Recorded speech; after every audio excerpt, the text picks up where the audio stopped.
हम बात करेंगे संबंधों पर, क्योंकि जगत का सारा व्यवहार संबंधों पर टिका है। कहीं पारिवारिक संबंध होता है तो कहीं कारोबार का संबंध होता है। पिता पुत्र का संबंध और पति पत्नी के संबंध में अंतर प्रतीत होता है। मित्रों के संबंध में और कारोबार के संबंध में भेद दिखाई देता है, और फिर भी सभी संबंधों में एक समानता है। पहले मधुर और प्रिय लगने वाले संबंध बहुत जल्द ही कड़वे प्रतीत होने लगते हैं। क्या ऐसा नहीं होता? क्या हमारे अधिकतर संबंध बोझ नहीं बन जाते जीवन में? पर ऐसा होता क्यों है? संबंध वास्तव में क्या है?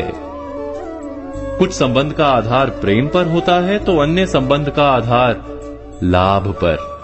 फिर भी सारे संबंध अंत में टूटने क्यों लगते हैं?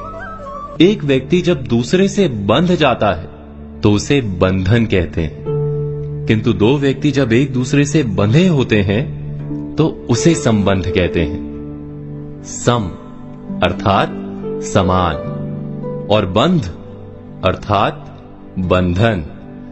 घोड़े और उसके सवार के बीच संबंध नहीं, वहां केवल घोड़ा बंधन में है, सवार मुक्त है।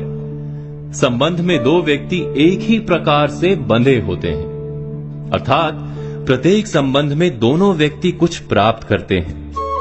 पिता यदि पुत्र को परवरिश देता है तो पुत्र भी पिता को प्रेम और गर्व देता है। बड़े होकर वही पुत्र यदि पिता को संभालता है तो बदले में वृद्ध पिता मार्गदर्शन देता है। ऐसा ही प्रत्येक संबंध में होता है ना।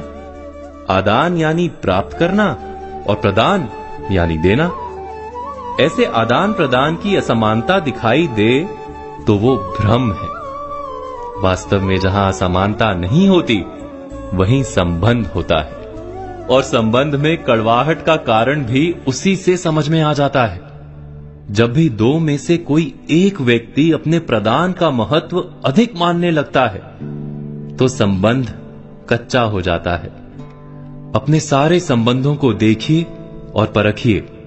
यदि कड़वाहट है तो अवश्य आप पाएंगे कि आपका अपना अहंकार बढ़ गया है। जब भी संबंध में किसी एक का अहंकार बढ़ जाता है तो वो संबंध दूसरे के लिए बोझ बन जाता है। जैसे प्रेम के लिए मांग विष है, ठीक वैसे ही अहंकार किसी भी संबंध के लिए जहर है।